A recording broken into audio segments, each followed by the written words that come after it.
our youth coach. Today, the focus will be pretty much a little bit more putting things together into our planning. So we will be covering planning 1 to 3, something which we are all of us are familiar with the new structure that's available in our World Athletics Level 1. It's just kind of a recap to help us to focus how we can put a training session, which will be part of your group's work later in the afternoon today. So just to share quickly a little bit on what you are required to do. We will be sharing this template with you guys later on for you to have a look. So let me zoom in a little bit so that I give a little bit of understanding how it works. Okay, so you'll be pretty much coming up with each event group, an athlete or athletes, mixture of female, male, training phase. We will share with you guys what phase you'll be preparing. Event technique goal, speed development goal, and general physical conditioning goal. So this will be something that we want you guys to write it down, discuss, and go ahead. And of course, we also want to know a little bit on the biological age, calendar age, and training age. Objective of this training session. So you guys will be preparing a 1-day training session, okay, where you will have the focus on what we call, skill teaching. What's the skill you want to do? What's the conditioning for the skill? And what will be the general physical conditioning that you're going to prepare? The focus will be, definitely it will be a warm-up unit. What will be an activity in the warm-up unit? What is the purpose of that activity? Okay. And as a coach, what are some of the coaching points that you guys will be looking forward to see in this? Then we want to focus a little bit more on what our aim for youth is, to have multi-event concept, or at least more than one event, specific event. There should be a event technical unit for event number 1. And if I were to go a little bit down slowly, there should be a technical unit for event number 2. So this should not come from the same event group. It should come from different event group. Okay, so which means you should be, if you're taking jumps, then your second technical unit should come from either throws or sprint and hurdles, example. So again, we do want to see 2 training units of the same event group, but should be different. So that way we want to see how you guys can understand what are some of the components of fitness that can contribute to the development of youth athletes. And of course, we will have a fitness unit. This is where your physical conditioning can come in, and you'll finish off with a cool down. Okay, so this is basically what we'll be expecting you guys to present tomorrow after your group discussion. Okay, so hope this helps as a first information to prepare you guys for this afternoon. Okay, with that, let's move on to what I called for today's unit.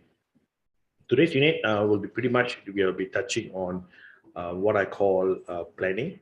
Planning is something, not a new area. We are all familiar with them. So let me share my screen.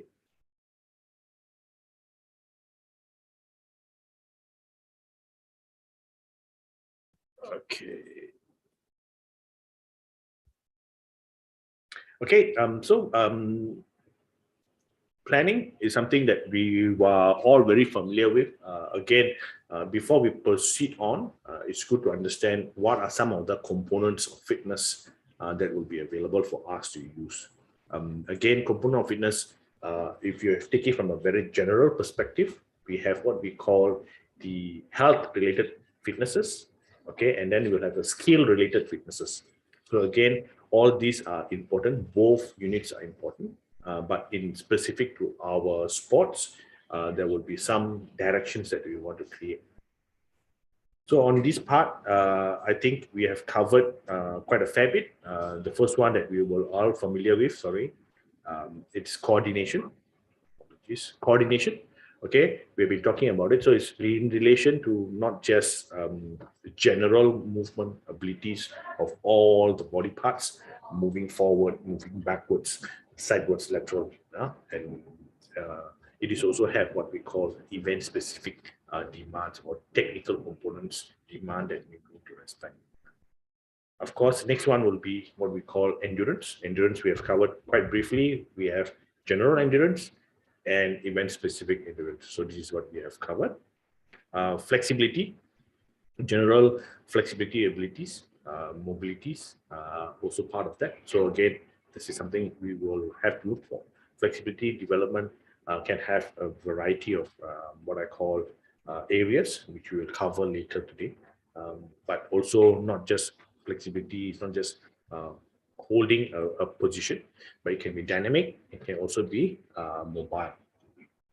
Speed, of course, is the critical aspect of our sport, which is in track and field. We will know that speed plays the biggest role because it's related to speed of delivery, speed of takeoff, how fast can I complete the distance from point A to point B. It's all part of our what I call need. So again, this is also important for us to take note. And of course, the last one is strength, how the ability to bring our posture through the development it goes through, but also through the event-specific strengths that we will require to tackle some of these components of development. Okay, I think we're all very familiar with this graph, this template, because component of fitness moves around in a big area. If you were to zoom in a little bit, okay, we start with maximum strength area. So we have maximum strength. We also have what we call aerobic endurance, okay, and then we have on the other side maximum speed. So when these are units that is developed in what I call separately, they are what we call the general aspect of it, okay, and then what happens is when we start combining them together to get what we call, we're going towards what we need for our event specific. So with maximum strength combining with speed, we become elastic strength. Okay, this is what we call as we call them as speed strength. Okay, and then when we have maximum strength combining with aerobic endurance, this is where we call them strength endurance. And of course, the last one, where the speed aspect of it, and I require it to hold as long as possible, it becomes a speed endurance. So this is how the components will interrelate with themselves. And at the heart of all these things is, of course, just not just the coordination that it requires for the muscles to work together, but also the joints to move freely. This is where flexibility comes into picture. So again, the heart of all these biomotor abilities will always be fixated on coordination and flexibility. And of course, there is no such thing as pure strength exercise or pure speed exercise. It will always be moving in together with both either strength or endurance. Okay, some of the performance determining factors that you can look for, you can see depending on the duration of effort that will be needed to exert. So again, for shot put, the duration of exertion could be about 2 seconds. But in terms of marathon running, the duration of exertion can go hours into hours, basically even 2 hours or even 3 hours, so depending on the standards. So again, different contributing factors of energy will have different needs. So that's why you will see, we spoke yesterday, why speed strength, it's not a big contributor for endurance, especially in what I call marathon, is because the body predominant source will be endurance, aerobic energy system, not the anaerobic ATP-CP system. Okay, so but on the other hand, of course, for shot put, that speed strength play a vital role because of the duration of effort that's required to exert as much force as possible to push the shot out. So the variation changes based on the demand of the event. So coordination, what is coordination? So we cover the first one, okay, it's ability to carry out a complicated movement. Complicated movement, remember, we talk about things that requires multi-limb movements. Okay, the hand doing one action, the legs doing another action. So again, it is two varying action that the body have to again master and perfect it as it goes. Often moving different parts at the same time, and it is important to be able to do it accurately and efficiently as possible. Okay, this involves what we call a neuromuscular system, effective with a spatial pattern. Okay, spatial pattern means what happens within the space. Timing, okay, is also important. How to time the actions, okay, and then of course, how fast can it move, or dynamics part of it. So this is where we need to understand how spatial systems or coordination involve. Okay, and a skill can be improved through training. Okay, remember we talk about simple to complex skills, easy to hard. Uh, the other one will be slow to fast. So this is where when we start executing a skill, it can be improved the moment the skill is learned. Okay, just to give you a little bit more quick grab of how coordination works. Okay, again, let's use a sport of a different area. We use table tennis here as example. Okay, table tennis will be considered as what I call an open skill. Okay, we talked about yesterday long jump being a closed skill. So in terms of control ability, closed skill will be called as control abilities. Open skill will be called it as adaptive abilities. Okay, again, standard movement practice predominantly technique based. Here is situational based. Okay, so what is movement coupling is all about? Okay, okay, today. Movement coupling is where the body limbs are able to coordinate with each other as they are moving across different platforms. So here you can see the the table tennis players moving in different directions. So same thing, how are we able to move our body in air makes a difference for our jumps or even throws events. Next will be kinesthetic difference. How fast is the ball coming that I need to react to? So same goes for our distance, our what I call hurdles or even long jump or even triple jump. The approach to the board, able to differentiate how fast is the ball coming. So sometimes in part of what we call moving athletes from a shorter run up to a longer run up or a faster run up, we need to look at this kinesthetic difference because sometimes when kids or athletes are not ready or not strong in their coordination, these will have a lot of impact. They might slow down to the board or they might not execute what called a valid jump. So again, part of it could be due to kinesthetic difference. Movement balance is body balance is another one that we want to maintain here. So the body is maybe able to hold itself in harmony so that it doesn't topple or fall off. Spatial orientation, what's happening around us. Okay, how can we use it to help us to maximize our force input or force execution. Again, spatial awareness for us could be for stride length, you can use them. The space that you have for discus throw. Again, all these are spatial awareness, where to place on my foot in order to continue moving. Rhythm sensing, without doubt, it is very clear. We have been always talking about it. So how good is my rhythm sensing? Timing will be part of rhythm sensing. Optimal reaction. Okay, again, in our sprints events, we have optimal reactions. Again, when the gun goes, acceleration starts. Situational adjustment. Okay, this happens predominantly in our middle and long distance. So again, once the pace changes, the situation is changing, so I need to adjust to that situation. So again, this is where things move. So some of these things are correlated. So because it's control, they are more predominant by movement coupling, kinesthetic difference, body balance, spatial awareness, and rhythm sensing. For adaptive skills, okay, it's more predominantly using body balance, spatial orientation, rhythm, optimal rhythm, reaction, and situational awareness. So from there, how do I train them?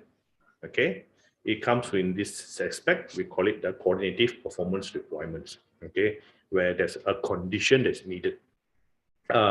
Most of the times, our brain get information, okay, through a few areas. First one is optic, eyes. So what we see is goes to our brain as part of our connection. Second is acoustic, okay, hearing, okay, tactile, touching, okay, or touch, kinesthetics, awareness. Within the joints, we have receptors. And of course, the last one is our inner ear, balance, vestibular. So these are all part of what we call when our situations changes. We are in an unstable environment. Example, long jump. I need to stand on one foot, okay, and still need to move up. So this is really, again, what am I seeing? How is my body is able to kinesthetic joint receptors are working in order to execute things. Balance comes with the vestibular inner ear. So inner information comes to them. So we call this as what we call analysis. And of course, we move this thing into what we call the motor pressure conditions. Okay, what is the requirements? Precision pressure to be accurate as possible. Timing, okay, we talk about time pressure. Complexity, okay, how difficult is it for me to execute that under a condition? Situation, okay, again, remember we talk about situation pressure, earlier situation awareness. And of course, it's part of physical load as well. Demanding under fatigue conditions, I still need to maintain my coordination. So all this will come as what I call coordination performance requirements. So this is how coordination can be planned out as we move forward. Then we move into endurance. Okay, I think we have spoke this a little bit. Predominant engineering aerobic energy supply mechanics is how far or how long can I influence with my VO2 max. Okay, in speed, on the other aspect of it, again, is anaerobic lactate system. Okay, again, here it is to facilitate what we call coordinating of speed of contraction in the climate of speed endurance. This is where always develop the speed first, then we bring the endurance aspect of it. So whenever we are preparing an athlete for performance-related matters in the sprints event, it's always important. It's not how far they can run, it's how well can they coordinate the speed and the mechanics of running fast in a longer duration. So this is where it is important. So again, its objective, it should be a facilitation of how the coordination of speed of contraction takes place. And of course, we have event specifics like 400 meters, where event duration intensity are specific to the energy supply mechanism. I believe some of you have seen this before. So again, these are some of the new charts we have in terms of the contribution of energy systems, ATP, CP, anaerobic lactate, and aerobic. And if you realize for 400, the contribution between anaerobic and aerobic is almost the same. So again, we might not require to do too much of what we call lactate-based or event group speed endurance-based activities too often because of the contributing factor of aerobic quite strongly here. So again, these are some of the new things that we can have understood how events are operating, and we can make use of these information for future planning. Development of endurance, okay, it comes in the total number of sets or repetitions in a session. How long do I need to run? The distance in one repetition, time-based or distance-based. For young athletes, we always start with time because we want to ensure that they know what I would call gauging themselves. They know how to go about gauging. So I prefer to use time as compared to distance. Okay, so that way they'll know you go out for the 15 minutes run will have a different impact as they saying them go out for a 5-kilometer run. Okay, so again, use time-based in the early phase of development because energy systems doesn't know distance. Energy systems are based on time-based. Intensity, of course, we're talking in terms of speed, okay, percentage of speed, how fast we're going to move. Recovery, Remember, we talk about short recoveries, long recoveries. So anything is interval based. We do short recoveries, repetition based could be long recoveries. So these are also time based. Moment, oops, too fast, I think. Okay, and then density is another thing that we work with. Is in relation of working and recovery of the training expressed in time. Density means how many times can I do within a session, and then across number of days. So density means, again, example I can give, if for the session I'm doing is 3 times 30 meters, okay, 2 sets, okay, that's considered density. So the 6 times of running till 30 meters is a density. So I want to increase the density of session. So if I have to move up to 3 times 30 meters, 3 times 3 sets of 30 meters, now from 6, I'm going into 9. So that could be one way of identifying density.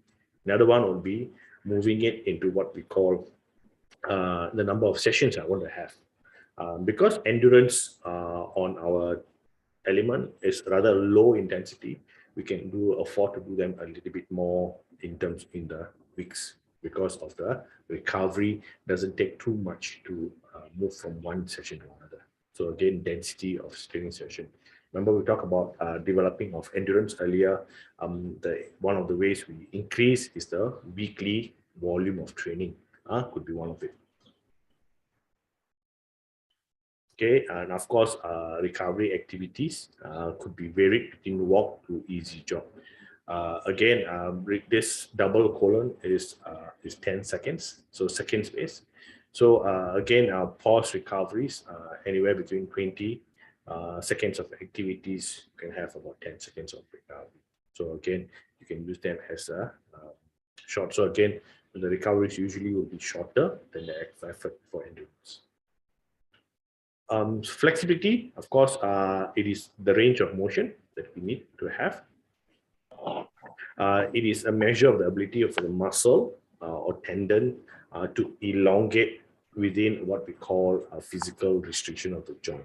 So again, whatever I move my hands as far as possible in javelin throw, this flexibility plays a vital role, because the long acceleration of the throwing arm contributes the speed conversion. So again, the long extension of the arm gives a longer acceleration, means the implement can travel further upon release. So this could be one of the ways we know what it means by flexibility of range. It often decreases with age.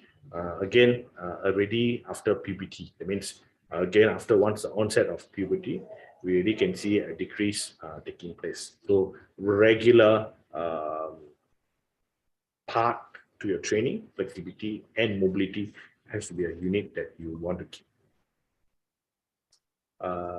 Doesn't necessarily have to reduce the risk of injuries, is what I call minimize. So again, most of the times injuries could also mean sometimes lack of what I call dynamic movement based or flexibility could also lead to injuries.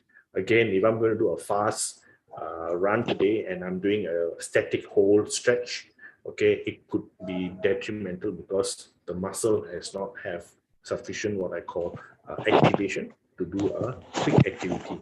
So again, when I move in, it will get into a potential injury. Okay, of course, can be improved on a regular and appropriate stretching methods. It's something that you will share later on. Some of the methods will be shared here. Some of the factors that affecting what I call our flexibility, hereditary, okay, genetics, okay, passed down from our what I call people before us, your generation. So again, hereditary could be part of it. So regular testings to find out what is the limiting factors. Muscle mass and elasticity do play a part, okay, because more muscle means there's limitation in the elastic aspect of it. And of course, elasticity also means it can be hypermobile as well for their athletes. So there's another thing that you need to look for. Body types, we have meso, endo, and ectomorphin. physical body size, the three of it can also contribute to the factors. Age, like I mentioned earlier, older you are, the decrease. Gender, women tend to be a little bit more flexible than men due to the physique that we talk about. Injuries do hinder flexibility. Again, recovery from injuries could have a deficiency or reduced range of motions that kind of affects joint structure. Okay, joint structure in terms of joint, the way it is built. So again, pelvics, if you have to see, different pelvics have different structures. You're going to have a look at different formations. So again, that can have limitation in terms of the mobilities. Training is one of it. How actively the training program are designed make a difference. And of course, experience of the athlete, coordination. Again, the coordinative abilities of an athlete can affect flexibility, fatigue, especially during a repetition of work or over sessions. It will show in the ability for the muscle to contract and relax. So again, that is part of flexibility. Motivation. This is all part of what we call ability to keep the athlete going. Relaxation. Whenever there's anxiety, whenever there's what I call a stress situation, again, the muscle will tend to get a little bit more tense. So again, relaxation will be important. Time of the day, temperature, like our friends in Nepal, right now, the body will be requiring a lot more time to open up the flexibility. I mean, the warm-up situation should be wider as compared to some of us who are living in a tropical country like Singapore and Indonesia, where the warm temperature could play a different role in our body by getting ready. Time of the day also makes a difference. Waking up in the morning is compared to doing a session in the afternoon or in the evening. So again, that makes a difference. Clothings, okay, again, how loosely the clothes are makes a difference. If you try to wear jeans and try to stretch, you know there's limitation because the cloth is restricting the movement. So again, clothing makes a difference. So type and development of flexibility, normally we start with our exercises in warm-ups with them. It has to be active mobilization exercises, again, functional of the movement. So again, it's a lot of joint range actions, arm swings, leg swings, ankle mobilities. All these will be part of what we call warm-up preparations. Again, a fearful, it should be able to prepare the body for a dynamic activity to take. No static stretches in warm-up, we mentioned earlier, because it could have a higher probability towards injuries. Flexibility, of course, to increase the joint range of motion, especially some events where it is more than required, like hurdle events, where the joint range is rather very important for the high hurdles. Discus, javelin throws, again, they require the long accelerations of their limbs that needed for them to use. So again, it should be part of a regular program. It could be a particular joint or a series of joints. So again, looking at the movement, and then from there, you decide you work with a smaller range, that means a particular single joint, and then you try to combining it with the other joint. So ankle moving to the knee, knee to the hips, okay, or shoulders to elbow, and finally even to the wrist to help them to perform the requires. Again, form a separate session itself, holding it for 6 to 10 seconds. Again, to increase flexibility, you do as a separate section. That means it's within the session, you want to keep it shorter, but as a recovery day, you can actually hold them even longer, about 15 to 30 seconds to improve the flexibility. Speed, I think it's straightforward. It's as fast as you can run. It's a whole body action. Okay, limbs are moving in the direction of what I call forward linear action. Okay, so the movement of the arms will be good. Again, while the legs are moving, the arms are coming in as a support unit to increase the velocity. Recommendation always is to try out testing. When you do tests, we use acceleration of 30 meters, 20 to 30 meters, depending on the athlete's ability to perform.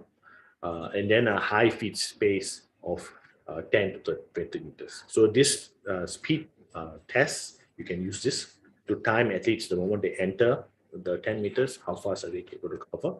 And then as you increase their coordination and speed strength abilities, you should be able to see a faster time in the 10 meters, or two, you can elongate the distance of running from 10, 20, even 30. So you can also increase in shorter increment, like 5 meters. So 10, 15, 20, 25, 30. So you can do that as well. And of course, always encourage what I call a deceleration. So slowing down aspect. So the athlete doesn't do a braking action to, again, to have what I call causing a lot of stress to the body and also altering the running mechanics. Okay, optimal speed, on the other aspect, is transferable speed. It's a control speed that we use for takeoffs. This is something which we have discussed during our jumps already.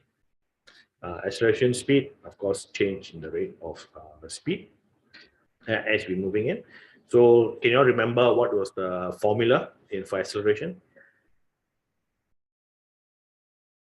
Anybody? Can you remember the formula for acceleration?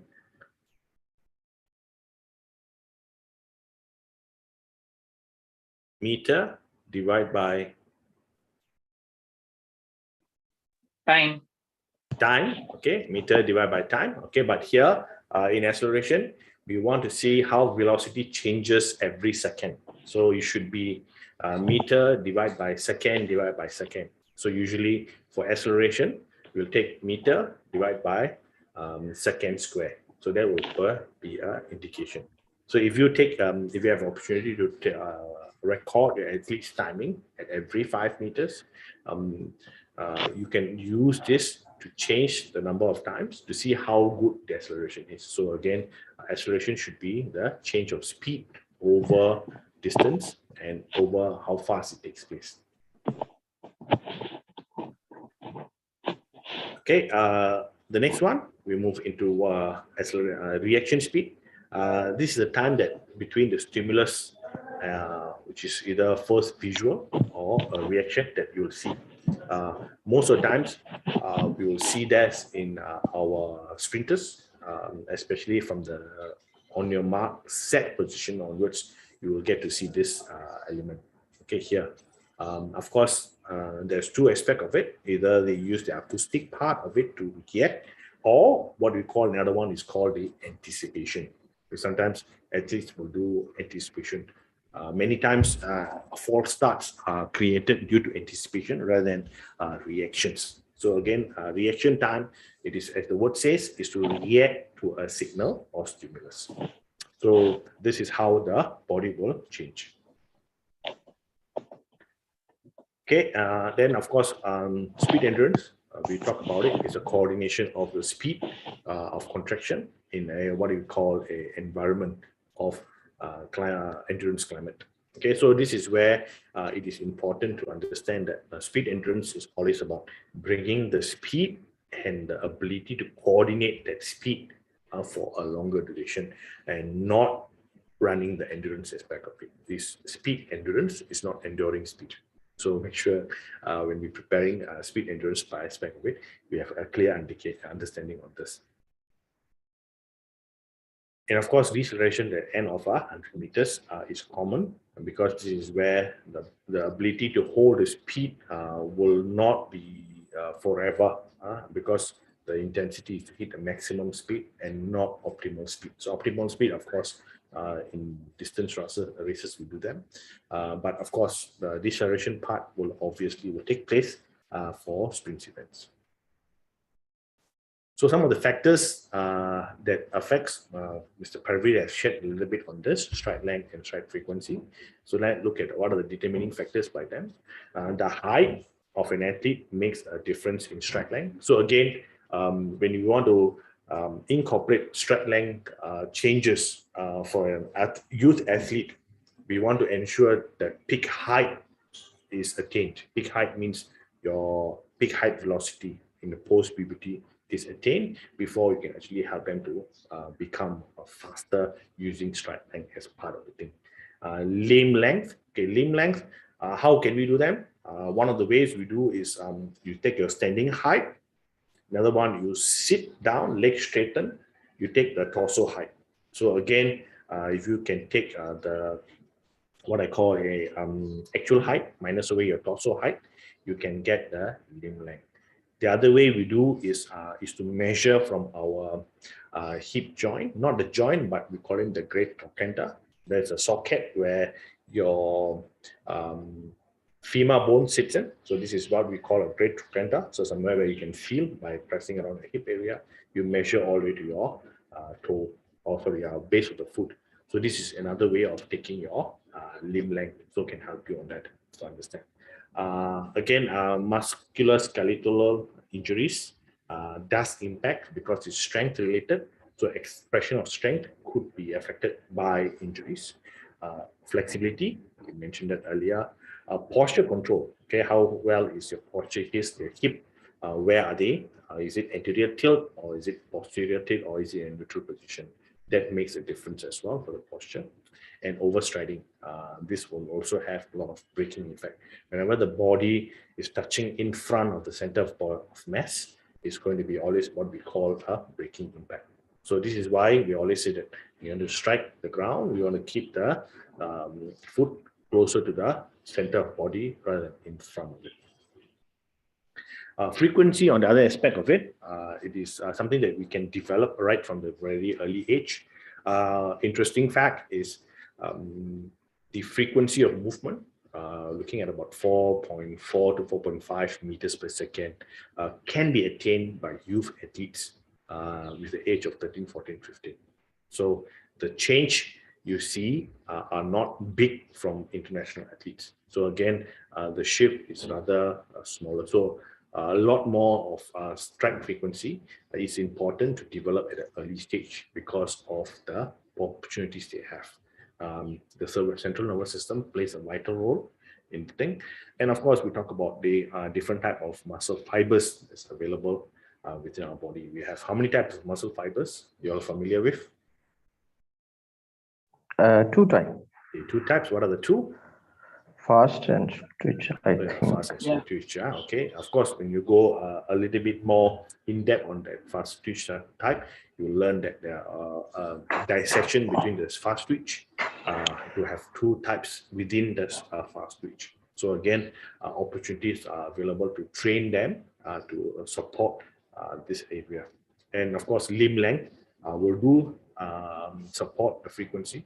Again, because the oscillation of the joints from the moment it takes off from the ground and back to the ground, okay, again, the limb length will make a different advantage. So sometimes you get to see athlete of a shorter height will have a faster frequency as compared to athlete with a taller person or longer limbs. So again, different variations. Of course, justice, we can always talk about different performance by our world-class athletes. But the objective is the limb length, is the oscillation of limb length will be supporting the strike frequency part of it. Okay, now we move to strength. Maximum strength is the greatest force I can exert in a single voluntary contraction. That means how much can I exert force? Okay, so again, these are all post-puberty expressions where we can start introducing strength. Speed strength, on the other aspect, exertion of what we call a maximum force in the highest speed possible. And one way of looking at it is how much force can I put in the shortest possible time. So basically, again, these actions are all what we call putting so much force into it. One of the things that we can all see is if I were to strike the ground without a pre-tense action, it will not be possible. That's why we talk about dorsiflexion yesterday when Mr. Pervez talking about sprints. Dorsiflexion creates a pre-tension at the Achilles all the way to your Achilles tendon to all the way to your gastronomic. muscle that creates that quick touch off from the floor when on the ground contact or speed. Strength endurance, again, it is the ability to hold a certain capacity of muscle contraction force for a duration. Strength endurance could vary due to different events. Strength endurance required for jumpers, throwers would be different from the strength endurance required for a distance or even marathon runners. So again, it will be in a different capacity, but the amount or the need is to always have a good posture that supports this expression of strength endurance. Reactive strength, okay, utilization of what we call the stretch shortening cycle, quickness between eccentric to concentric. Okay, this is where we talk about our aim jumps, the amortization phase at the takeoff, where the quick transition between the eccentric and concentric is important. Another place where we have this is the landings of our distance, steeplechase guys, as well as our hurdles. Okay, terms we use in strength, resistance usually talk about kilograms, okay, in relation to the muscle or muscles can move. Normally, it's the repetitions, that means how many times can I perform them in sets, usually we work with that. So again, 3 times 10 times 50 means 3 sets of 10 repetitions lifting 50 kilograms. So that is how it will be written. 5 with 1 astrophy is basically 1 astrophy means a minute. If it's double, it will be seconds. So that's basically the rest here. So with all these things, we put them together, again, to have a clear understanding of how it works. So many of us work with kids, athletes in school settings. And so we will need to think differently in terms of how our programs will look like. The very typical program that we use for training, periodization could look slightly different here. So it could be a learning phase, there could be a formation phase, realization phase could be part of competition. So what we are doing here is pretty much in learning phase. We want to again build endurance and strength, gradually building it up from higher volume to low intensity, increase coordination, running coordination to various coordinative exercises, teaching about acceleration, speed through games where they can move laterally and all that. So it could be in a medium intensity, a diverse coordination. So not just what I call a sports specific, it could be other sports specific as well. So diverse coordination work, mobility being part of it. And of course, diverse actions of gymnastics, ball games can be introduced. Formation phase still carries on with endurance. Strength, a little bit more lowered, but more jumping exercises comes in. Okay, again, low intensity or low amplitude of jumps. Coordination through the various ABCs we have, running ABCs, jump ABCs. Again, increasing the intensity for acceleration and speed. And again, diverse coordination work. Here, we work with particularly on a little bit more on frequency of competition, regeneration should be part of it. And lastly, try to have what they call the training stability that would be required as we move forward. Okay. Okay, with that, I think ending for today's session. Any questions on the slides?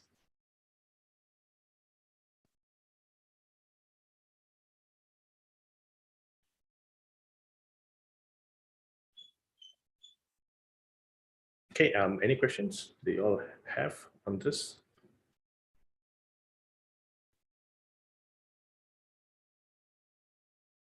If not, I have a question for all of you all. How do you guys plan your training program for youth athletes? What is your, what I call a guide that you'll use?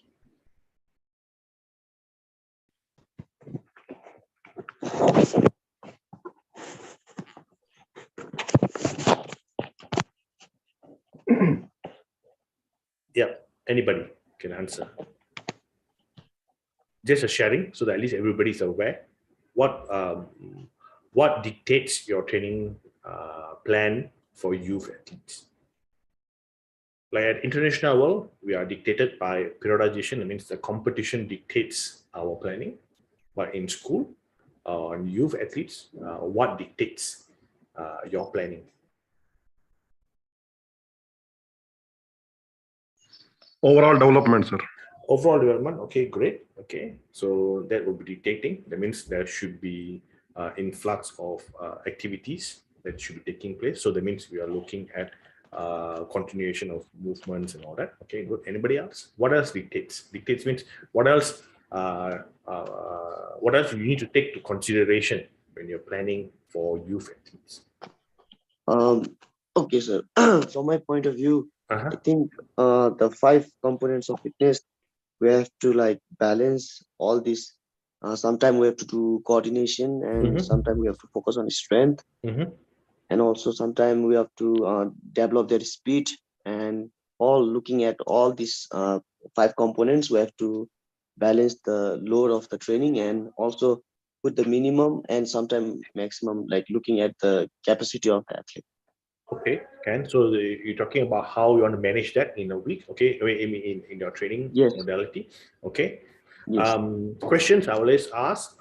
Again, we are all having youth athletes who are predominantly what I call students. That means they have school programs that will revolve around it. I think different regions will have different setups. So one of the things that we always will encourage coaches to look into, while we understand the different biomotor abilities, what we also want to emphasize with coaches is to look at the athlete from the athlete perspective. Okay, what we mean by that is what are the activities they're doing at school? Okay, what kind of activities do they already experiencing that I no need to introduce them. So again, remember we talk about endurance. If the athletes already have a PE unit that has been done in the school, that's done of a certain duration, certain activity, do I need to do an endurance unit for the day? So again, offsetting the training based on what is already been achieved will be important. So this is what we want to ask you guys to mention when we say dictate means you need to look at the athlete as a student because they might have other areas of involvement. So you need to keep that in mind. Another one, I believe you all have school holidays. You know, parents will bring them out for holidays.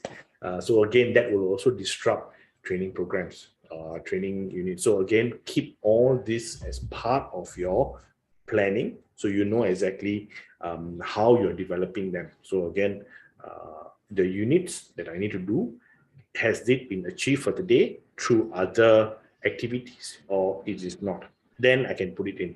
If not, I'm just doing too many activities of a similar biomotor abilities too many times, which kind of could be, instead of helping to develop athlete, you could hinder the performance development or growth development. Okay. Okay, good. With that, shall we take a short 5-10 minutes break? Sure. Sure, sir. Okay, so time now is 11. We will step back at 11, say 11:10. Yeah. Okay. Okay, 11:10. Okay.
Okay, break is up. So you may start the class.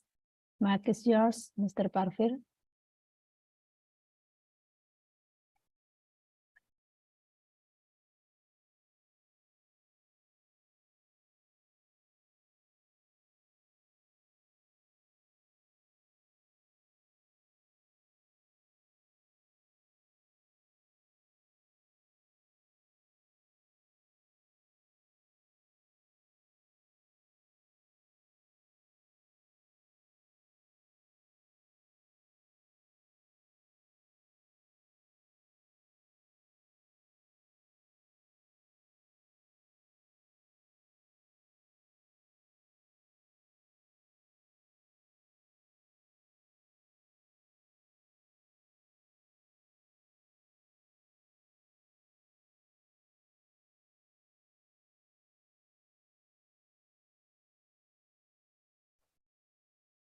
I think he's not in. Or was he in?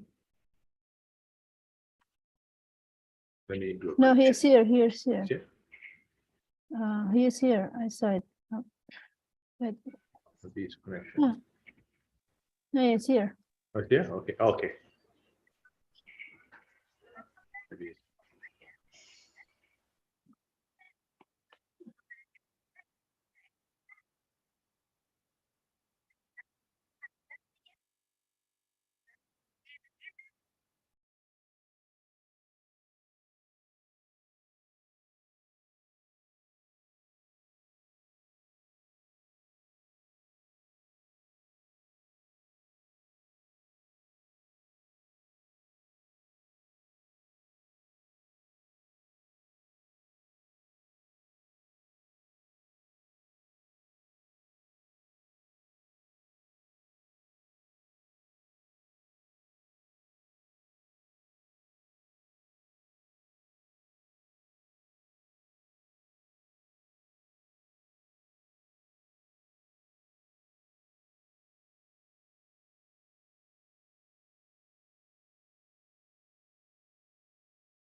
Good morning, Ria. Good morning, Mr. Parfir. Morning, Mr. Parfir. Hi, good morning, Divi. Yes. Oh, Good morning, sir. good morning. Good morning, everyone. Good morning, sir. Good morning, sir. Good morning. Okay, can we start? Yes, please, Mr. Yes. Parfir. Mic yours.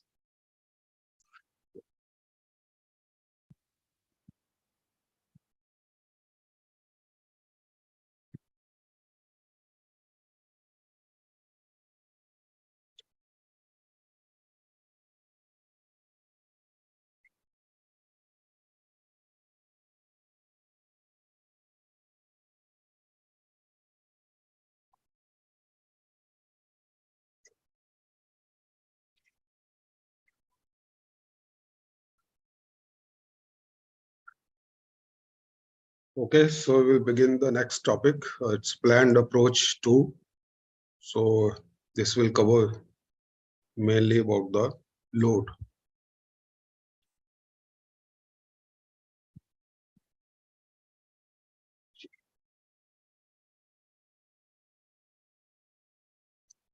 Okay, so first of all, what is load?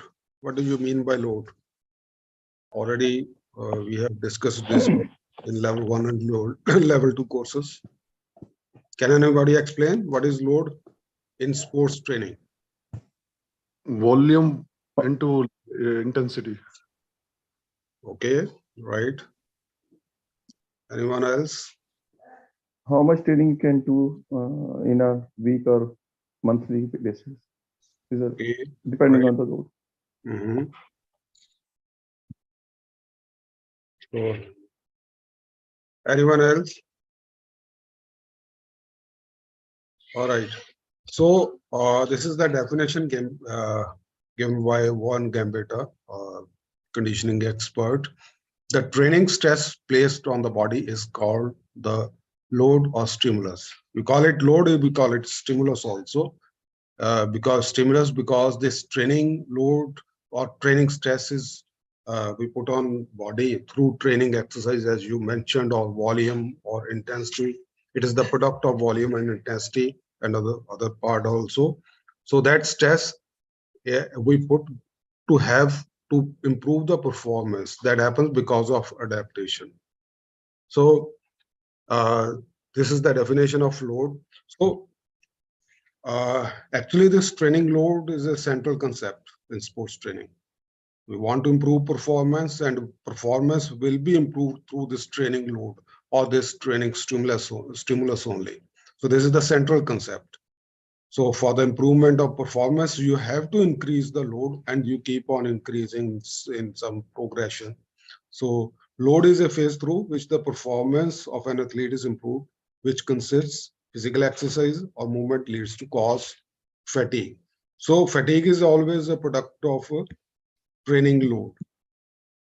So it is always a product of training load, which helps in adaptation for improvement of performance. So training load is important for any kind of sports performance. So how many type of loads are there already? You have studied, if you have done level 1 or level 2 courses or other courses. So there are 4 type of loads. It is metabolic, structural, metabolic load, structural load, neuromuscular load, and mental load. So can anybody explain example of metabolic load in training process? Can you give me the example of metabolic load?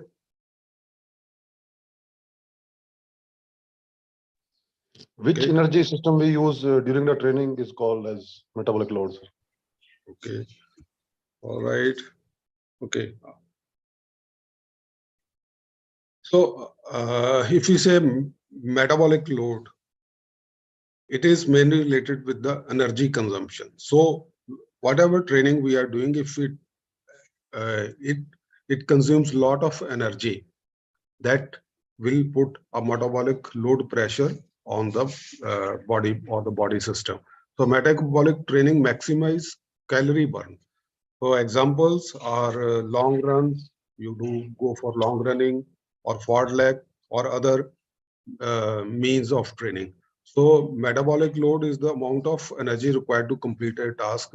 Example already like forward leg, circuit training, or continuous running, slow continuous running, like you are running marathon or you are going for long running.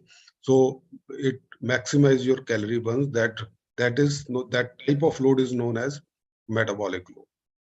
Okay, is it clear? Then comes the CNS load. Okay, the CNS make actually the example of CNS load is short sprints with high intensity. When you are going for high intensity training, whether it is sprints or you are going for heavy weight training at high intensity, just like we have discussed yesterday, development of maximum strength when you are training at above 85% of load, or you are doing some plyometric exercise or jumping hard exercise where you need more intensity that puts stress or pressure on our central nervous system, and that causes our CNS load. So simply CNS is your central nervous system. It is the mainly it is your spine through which the signal from the brain passes through to the muscles or the motor units which are working for the contraction of muscles. When the intensity is too high, that puts pressure on the CNS system also. And if the load is optimum, the athlete will recover fast. But if if you have overloaded your body system, athlete system on CNS load, then on the CNS, then it will cause CNS load. Simply, a lot of research is still going on this CNS load, but it is simply a defense mechanism because it is to protect your body. Perhaps the CNS simply lessens exercise intensity to more tolerable levels to protect humans. So naturally, what happens when suppose a person is under CNS load? So it will affect the coordination first, because it to protect its system, the body, the CNS makes some adjustment. It is if you want to observe the load of an athlete, if observing metabolic load is very easy. Suppose your athlete has done some fartlek or some endurance workout. At the end of session, you can easily make out that your athlete is under metabolic load. But CNS load is a different kind of load. It is mainly related with your nervous system, not mainly with your energy system or muscle system. I mean, apart from your nervous system. So your athlete may be feel fully relaxed, can be physiologically fresh, but still your athlete is under CNS load if he has done a lot of work at high intensity. So for coaches, it is very important to monitor the training also, to find out, to judge the CNS load of your athlete. So next is structural load, third type. First metabolic, then CNS load, then it is structural load. Actually, structural load is a product of different type of training. It is due to, as its name is, structural load. So it is some of other loads.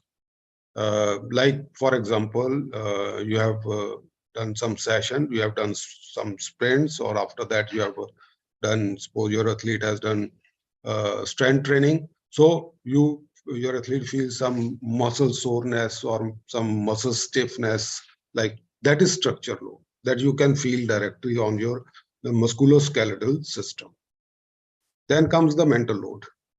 It is psychological, mental load, you can understand. Can you give me examples of mental load on athlete, or psychological load, we can say? Can anybody give example?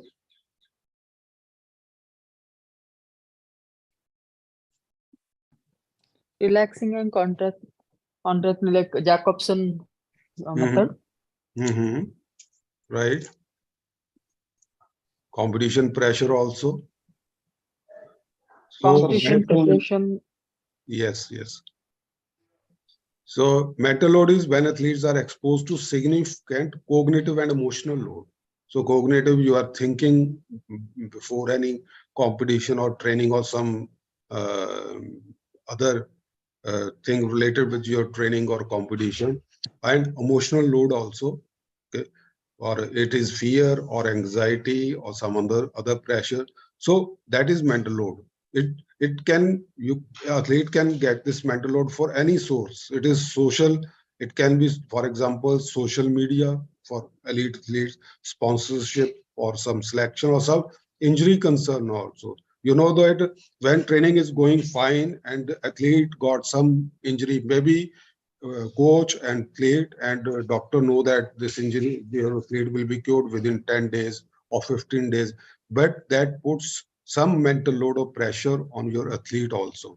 So as another thing, as well as poor sleep, long haul travel, and high training loads also put mental pressure on the mind, especially when you are going for competition, especially athletes from combined events or pole vaulters. They have to carry not only luggage, they have to carry equipment, implement also, especially when they are traveling by air.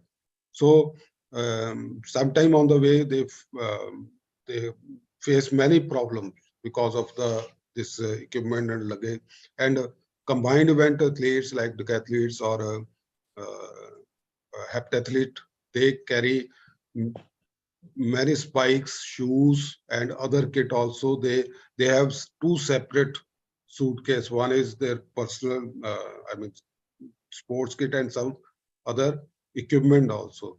So that is also burden, mental burden on the athlete. So athlete can get mental load from any point. So now after training load, we come to the training process. So there are different stakeholders in planning of the athlete. It is not only athlete, it is not only coach, it can be coaches, technical persons from national federations or association also. So they together they make decisions and make with that the coach and the coaches council, they make individual training plan and general training plans also for the sports. And individual training plan, which we discuss here, mainly include consists load, recovery, and planning for the competition. So when we say general training plan, it is coaches council, the word we use here, but the system can be different from one country to another country. So it can be as your national federation, the expert coaches or committee in that national federation, they make prognosis of sports performance and future type of athletes and prognosis of means and methods of training also for future. We can say the prognosis you predict, just type of what type of future type of athlete we need. There are talent identification of these things, and they make a general training plan for the sports. That is general training plan, and from that the coach makes the individual training plan, which includes same load and recovery for better adaptation. So individual training plan will consist physical preparation, tactical preparation, technical preparation, psychological preparation. So again, the same thing, the load and the recovery, and that leads to the adaptation. So in individual training plan, when we say physical preparation, then that will include the development of different motor abilities like flexibility, agility, event-related endurance, special endurance, speed endurance, or you want to develop explosive strength, speed strength, or these motor abilities. The development of these motor abilities, physical preparation. Then comes the technical preparation of the event. Suppose it is hurdles or jumps or throws. So you make the technical preparation according to events, model technique, preliminary phases, main phases, and work on the final phases also. And tactical preparation also, it is more dominant in events over the above 400 meter or 4 by 400 meter relay also. And in other field events also, you need to some level, you need a tactical preparation also. Then comes the psychological preparation also, which is important for delivering competition performance. So it is the training or to train your athlete's ability to relax, to concentrate, and to have willpower, to have training of resolution, means decision making and being firm on those decisions, training of courage. All these include the psychological preparation. So now the load can be external and internal load. External load, the load which is planned by the training program designed by the athlete. The training plan, which includes, just you mentioned, load is product of volume, intensity, and of course, how you adjust the recovery or recovery phase. That is external load, which the athlete, the coach plans for his athlete. Then it is internal load. Internal load are the reaction of the physiological reaction of the athlete when athlete performs that training program. So it is the observation depends upon coach's eye, coach's ability to identify symptoms indicating the athlete's level of fatigue. And you know that coach's eye dwells with experience also. When a coach starts coaching, as year by year, a coach works and gets more experience, that coach is able to identify symptoms of load very easily. And biological parameters which can be measured like heart rate, lactate level, or other physiological parameters which we can measure, and we can assess the level of load also. So load, external, planned by coach to improve biomotor abilities, and internal, reaction of the athlete to training load. So external is planned by the coach, and internal is the outcome of the load when it is executed, performed. So this is total 80%, 20% we know, we just mentioned like mental load or some social involvement of the load. So now what is volume and what is intensity? When we say volume, just we have discussed the load is product of volume and intensity. When we say volume, it is the quantity of any training. Suppose a runner, there is a runner athlete who is from a track event or endurance event. So how we calculate? We calculate the mileage for middle and long distance. How many kilometers athlete is covering per microcycle, per on one session also, or monthly also, yearly also, how many kilometers. So we calculate the quantity of the training of endurance runner. Or your athlete is a jumper, okay, or he's a thrower. So you calculate how many jumps or how many throws in then that way. And duration also, sometimes how many hours or how many minutes your athlete is doing training, like 30 minutes slow continuous running. So we are calculating the duration. So volume is the quantity of any training. Then comes intensity. It is the quality of any training or effort you put on that particular training unit. So it is based on the 100%. When your athlete is going for maximum effort or maximum intensity, that is 100%. And from that is a reference point. From that we calculate the percentage. So in case of weight training, so what is best now present today? Suppose athlete is doing bench press, 100 kg, one repetition. That is his best. So if your athlete is training at 85 kg, it is 85% of the athletes. It is intensity will be 85%. Similarly, in the middle and long distance, you set the future target. According to that, you calculate the percentage. In case of sprints, it is the past performance. So past means you have already tested like 30-meter sprint. Now your athlete's best performance 30-meter is this, his level is this. Accordingly, you calculate the intensity.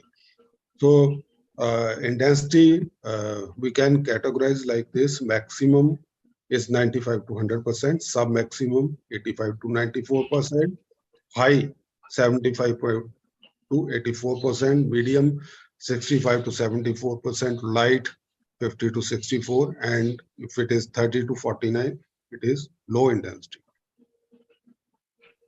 So there is a relationship when we plan training program. There is a relationship between three factors. When already you have gone through the adaptation or super compensation. So adaptation it happens when we go for training loads. We go for training stimulus. Just we discussed. So it is the product of low volume and intensity, and in between recovery. Okay, it is load and recovery. So there is a relationship between recovery and volume. So you see here this pyramids, these two inverted, and this pyramid shows volume. So this is a triangle. The top, this yellow is recovery. I is intensity. When you have high intensity, if you are working at 100% or close to 100% intensity or a maximum effort, you need more recovery naturally. You need more time to recover to begin the next repetition. And because you are working at high intensity, you can't go for more quantity or more volume. Volume will be less. So you see here, like for example, you are going for sprint speed, or you are going for coordination technique, or you are going for maximal strength. Just we discussed in the last session. If intensity is you want to develop maximum strength, you have to go beyond 80 or 85%, close to 100% or 100%. So intensity is high, you need more recovery and volume will naturally be less. And when you want to go for a long run, naturally the intensity will be low. Okay. So suppose your athlete is going for continuous run for endurance running 30, 40, 45 minutes or 60 minutes. So intensity will be very low, the pace will be very low. Okay. And if continues, there is no recovery. If you are going for extensive interval training, like not so intensive, but you need recovery, so recovery will be less, and you can go for more volume, more distance. You can cover more distance, you can cover more repetition. Like in general conditioning, you are doing exercises. We discussed yesterday in the beginning of the preparatory period. So we are going for more exercises, low intensity, and we can go for more number of repetition, and in between we can have less recovery. Your athlete need less recovery. So the relationship is, when you increase intensity or effort, you need more recovery, and you cannot go for more number of repetition or more volume. But when you reduce intensity, now you can, or you want to increase the volume, you have to reduce the intensity, and simultaneously the recovery period will be automatically reduced. So this is just recovery dynamics, whether it is your ATP system or it is glycogen. The body, the recovery pattern is not linear actually. Okay, linear means you see your this line shows your normal level of functioning. It means athlete is fully recovered, and you give load for some duration or for some repetition, so your athlete gets fatigue. Okay, it can be 30-meter sprint also, it can be 60 minute or more than that running also, or any kind of load. Just you can consider in any way. So athlete gets fatigue, and from here the recovery phase starts. Suppose we'll take the example of 30-meter sprint. Athlete got at a suppose close to 100% intensity, 30-meter sprints, and finishes. His ATP-CP reserve is completely depleted. So now you go for recovery. How long you need recovery to begin the repetition? Can you give me answer? If your athlete has done just 30-meter, finished 30-meter sprint with 95 or 100% intensity, now you want to go for the second repetition, how long, how many minutes you need recovery? Maximum 2 minutes, 3 minutes maximum. 3 to 3 minutes. 3 to 4 minutes. 3 to 5 minutes. Okay. Yeah, right. 3 to 5 minutes. Yeah. Actually, it is 3 to 5 minutes. Okay. But time is 3 to 5 minutes. Is there any difference between 3 and 5 minutes? What? Because one point, just a minute, at least 3 minutes. Why? Because our ATP-CP needs this much time to recover. But is there any difference between having rest 3 minutes or 5 minutes? Yes. Okay. So that is the point I want to discuss. So it is not only sprint. You can consider the same with the other, like long distance also, where glycogens deplete. The recovery rate will be same. So what happens? This is time. So suppose your athlete needs 5 minutes to recover 100%. So within first 33% of the duration, your athlete recovers 60%. Okay, suppose athlete needs 6 minutes to recover complete ATP CP. So within 2 minutes, your athlete will recover 33%, and within 4 minutes, 90%. So to recover, the first recovery is very fast, but the last 10% recovery takes more time. So this is the difference between 3 and 5 minutes. Within 3 minutes, 3+ minutes, your athlete recovers 90%. And you can begin the next repetition. But if you want to, intensity is too high, you want to recover, then you will have to wait for at least 5 minutes. So now the recovery is not linear. You divide the whole total duration into total recovery duration into 3 equal parts. In the first part, the body recovers very fast, 60%. In the second part, body recovers up to 90%. That means total of 30%. And the last part, duration is same, but the remaining 10% recovery is very slow. Okay, so this is the process. So now we come to the speed, reaction time. Like for a 100-meter runner, want to work on the reaction time on the gun starts. So intensity will be 100% for reaction time, not 90%, 99%. It is 100%. So intensity is maximum. So recovery, you need more recovery, full recovery, and volume will be less. Then maximal speed or limb speed, like assisted runs, or you are going for throws with heavy or light implements. Intensity is high, but it is not 100%. So, but intensity is still high, so you can't go for more number of repetitions, and volume. So volume will be less. Then optimal speed, approach runs. Like examples are. Can you give example of events where we need optimal speed, not maximum? Yeah. Long jump, I think. Not long jump.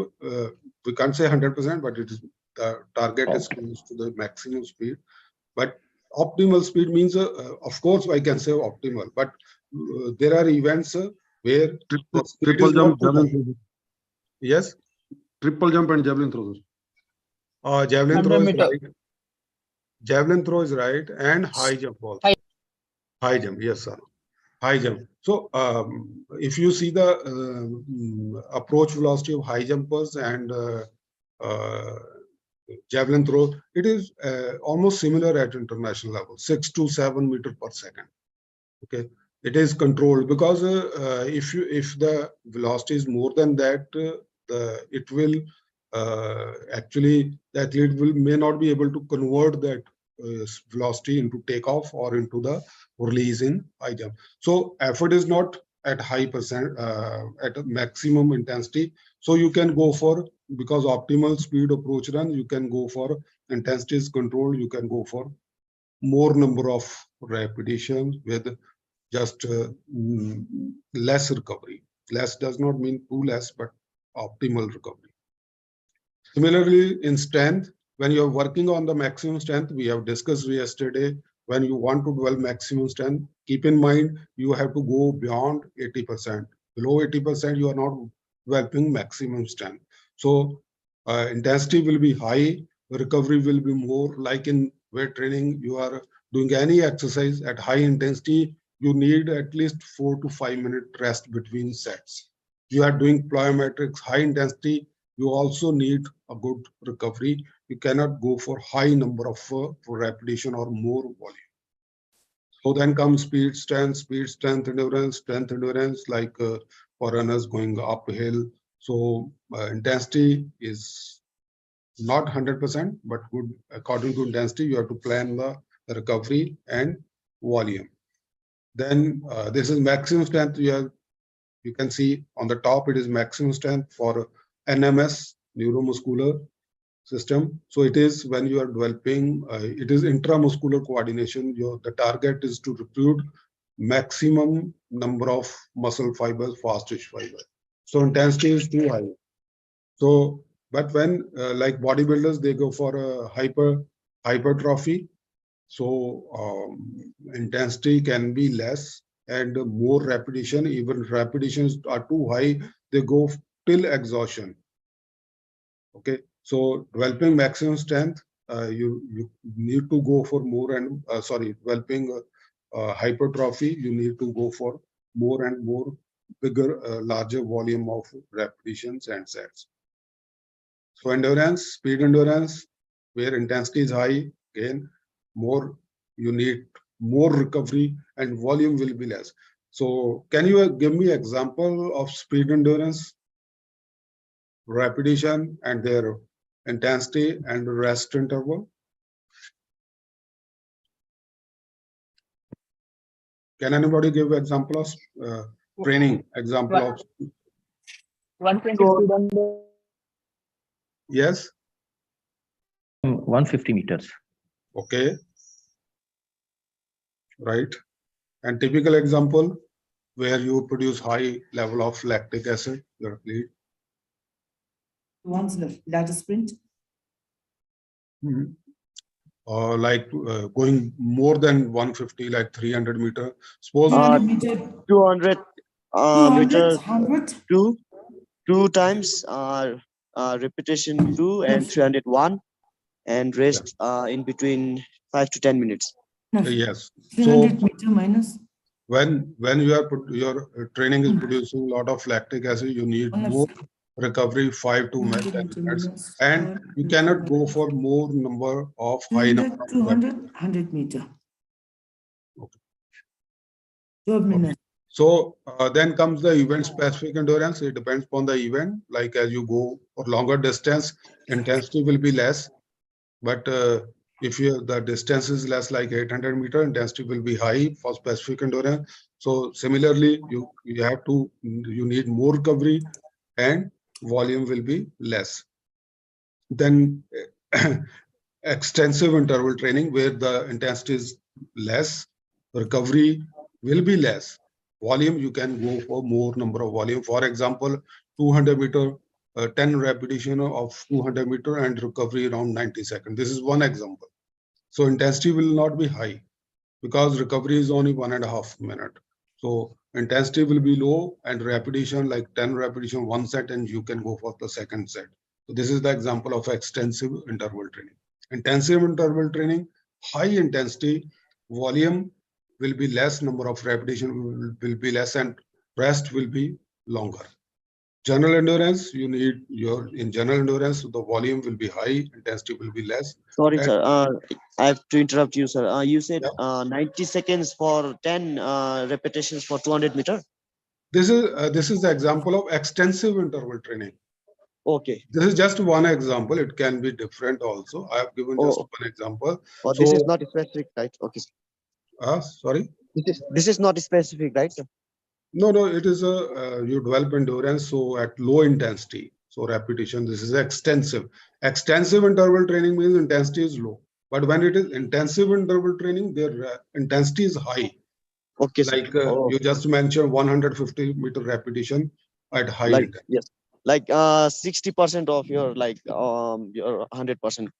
Yes. Allowed. Okay. Or 40 plus. So your heartbeat reaches, you can check with your heartbeat also. It will reach at least 170, and after recovery it comes to 120. So it shovels between 170, 80 beats per minute and 120. Just an example. Then comes the continuous run or long slow distance running. So when it is continuous run, means continuous, no recovery, it is continuous run, and the volume will be high and intensity will be very low. Then coordination. So in coordination, there is only one thing. When you are working on the coordination, your athlete should be fully relaxed. Relaxed means physiologically fresh, no fatigue, no sign of fatigue. Because when there is a sign of fatigue or sign of load, it will disturb the coordination. So technical drills, why pace, in the microcycle also you plan, if you are planning some technical drills or technique or some imitation or some technique exercise or coordination, it should be on the optimal days when your athlete is not under impression of load. Okay, so coordination, technical drills or pace runs or specific technique exercises for throwers or jumpers or hurdlers, and technical runs also. So this is one example of training, external versus internal load. So this can be a football field also, cross runs. Maybe most of you have already done in your training career. So like this flag shows the sprint running, okay, 133 meter approximately in 18 seconds, and 70 meter purple line shows you jogging, then cross run, jogging, and doing 20 meter repetition. That will lead to what type of load it will be? This type of training leads to what type of load? Metabolic. Yes, high metabolic acidosis, okay, load. This is an example. For monitoring the training load, visible symptoms of fatigue are breathing, skin color, and coordination also. Just I mentioned fatigue. Even your athlete is not athlete feels there is no load, body fully relaxed, full energy is there. But if there is a CNS load, that will disturb the coordination of the technique and mood also. You can see the face of your athlete when you are training your athlete. You can find out the day or the session when your athlete looks down. You can find out your athlete is under load. So one thing is each athlete is unique and should be considered as an individual in all respects. So monitoring the training load, especially in aerobic. So when the pace is 20, okay, 20 beats in 10 seconds, that means 20 beats in 10 seconds means 120 beats per minute. It is regeneration, recovery, like you are going for cool down or slow running. And developing pace is when it is 20 beats per 10 seconds. So 25 minutes, 25 into 6, 150.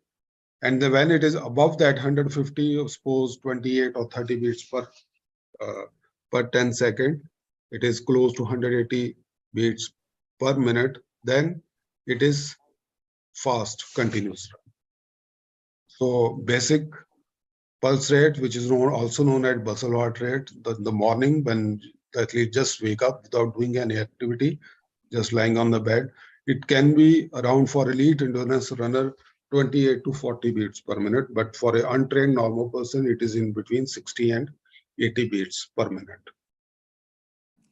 So session for 12 to 15 years athlete respects the training of principles of training session, is adapted to the characteristics or type of athletes, his abilities, and to be included in the overall view of the athlete's career. Okay, so when you are planning a session or planning a microcycle for your athlete, it should be a part of overall career of athlete. We know that we have already studied in level 1 and level 2 that different stages from kids athletic to multi-event to then long-term development program, then group of event. Suppose your athlete is at the age of 14, 15 years. This is the age 13, 14 years. Suppose is going through the multi-event stage. So accordingly, you have to plan the training program, keeping in view is long-term development program. So we have to follow laws of principle of training. So law of overload, okay. Already we have gone through this law of reversibility, if use it or lose it. So law of specificity, the type of exercise will lead to specific exercise will lead to specific adaptation. If you are doing endurance training, the adaptation will be on the endurance capability, motor ability. If you are doing strength training, the strength training will cause adaptation for development of strength. So a specific exercise leads to specific adaptation. Principle of individualization, just mentioned, it should training program are always individualized according to athlete's needs and requirement. Then principle of variety, coach should be innovative at this point. So it breaks the monotony also. Same type of training doing every week, every month, every year leads to monotony. So variety should be there, but keeping in mind the law of specificity also. Okay, variety does not drift away from the principle of specificity. Principle of active involvement. As the athlete matures, you have to train your athlete, you have to teach your athlete to take more responsibility. Thank you very much.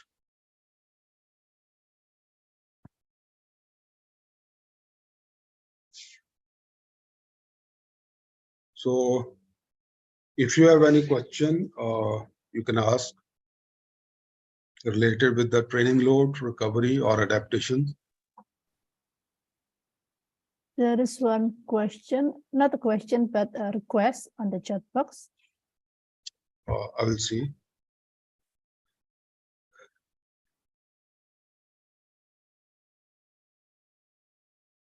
Okay, so the question is about the structural load. Yes, actually, when we have just discussed about the types of loads, metabolic load, CNS load, structural load, metabolic load. I just mentioned example of CNS load. 30-meter sprint at high intensity, it causes CNS load. Okay. So suppose take the example of 30-meter sprint. So CNS load is dominating there, but all the loads are there happening simultaneously.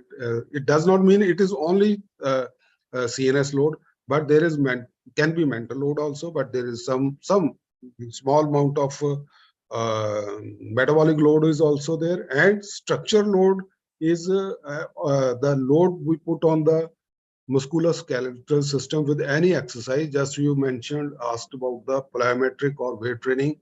Suppose your athlete is today is the session of plyometrics for your athlete, one session. Okay, so after the session, your athlete will experience CNS load definitely because intensity is high, but along with that, it will also put structural load. Your athlete will feel stiffness in muscles to some level, depends upon his fitness and the intensity also. So that is structural load. You do weight training. After weight training, your athlete feels some muscle soreness. That athlete will recover after a few hours. Or your athlete has gone through some fartlek or long run, so he's finding some stiffness in any body part, maybe little, maybe more. That is representation of structural load. So structural load is always there, and is depends upon the fitness of the athlete, how much your athlete will experience that structural load. Okay, so structural load is the product of your all training activities. Mr. Viray, will you add something to these type of loads? No, I think you're explaining it very well. So I think the component of the different loads is important to understand that there will be predominant, because we talk about predominant energy system. So again, if I were to bring the load to that correlation of predominant energy system, the loads based on that will also be predominant, will be. So again, CNS is the requirement for speed, but in order to apply force into the ground, the legs has to move as quickly as possible. Structural load, where the musculoskeletal load, and Mr. Parvez has mentioned, also will take place. So again, at every placement of foot, the athlete is putting about 3 to 4 times of their own body weight as a structural loadings. So again, that is also to keep in mind. So again, when you look at a movement, there will be a predominant loading or predominant energy system, but the rest of it are simultaneously working as well. So again, what is the requirement? Thank you. Thank you, Viray. Thank you. Okay. And I think this presentation slides that sir have presented will be shared among us. yeah, Yes, sure. we'll send to you all. That will be very helpful. Yes. Yeah. Well, I think if you would have gone through the level 1 program in the last few years, the materials are pretty much the same. It's only that the color has changed a little bit because of WA has moved from multicolored to purple. But other than that, the informations are available. Of course, we can always share because these are all level 1 materials that we have used. Again, it's a refresher. Of course, it's always good to listen from a different person, a different perspective. It gives you a little bit more insightful. My suggestion always to our participant is to go back and then look through all these notes you have, because every time you read, something new comes up. So again, that's how coaches continuously learn certain things. So keep that in mind. Thank you.